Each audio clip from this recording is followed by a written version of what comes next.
ঋষি গণপতি বনে পুৰাণ কথা সুত মহামতী সুতে কহিলে ন দৈত্য তাক যখন দিব সেনাপতি হস্তে হইলে ন নিধন দেৱৰূপে হইলে তবে আনন্দয়া পাৰ আৰু দৈত্যপতি উধে ধৱনী হাহাকাৰ তাক তাৰ কৰে নিত পুত্ৰ আছিল তখন অপইচা কৰিতে তাৰা কৰিলে চিন্তন বিদুষ্মালী তাৰা কাক্ষ আৰু কমলাক্ষ পৰম ধাৰ্মিক তাৰ শক্তিয়ে দক্ষ পৰম নিয়মতে আৰু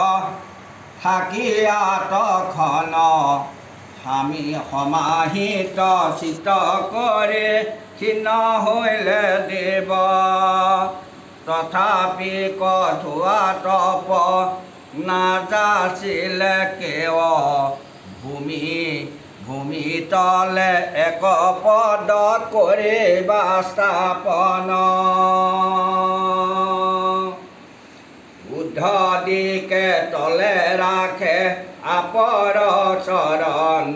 এই ৰূপে সদবৰ্ষ হইলে যদি গত তব যুদ্ধ বায়ু পানে তপে ৰৈল ৰথ এমন ভাৰতে ক্লেশ কৰি অতিশয়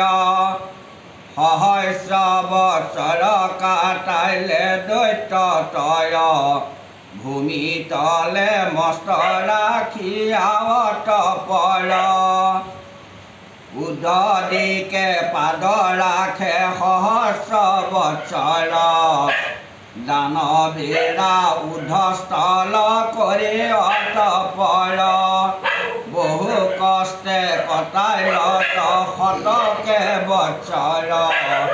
এৰাইবে অন্যাস সাধ্য কৰি নিশ্চয় অতি দুখ ভোগ কৰে সেই অসুৰতয় ব্ৰহ্মাৰ আসনে তৰে তুলিত তখন দানৱ গণৰ কাছে কৰে ন গমন তাহাদে প্ৰতিহতৰে কহে প্ৰসনন তোমা দেৱ তপে তুষ্ট ইটো এখন তাই হলে প্ৰাৰ্থনা কৰয় মনোমত বৰ অৱশ্যে তাহাৰ আমি জানিব সতৰ এখন দানৱ ব্ৰত কহে ব্ৰহ্মাপতি হেন ব্ৰহ্ম যদি তুষ্ট হইল ন সম্প্ৰতি সকল পানীৰ মধ্যে বদ্ধ মূৰ নাই এহি একমাত্ৰ আপোনাকে চাই পিতামহ কৰিলে ন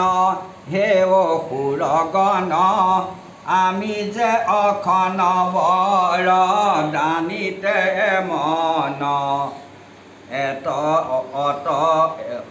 অতএব ইয়া ইহাৰে নিৰ্ভীত অন্য কোন বৰ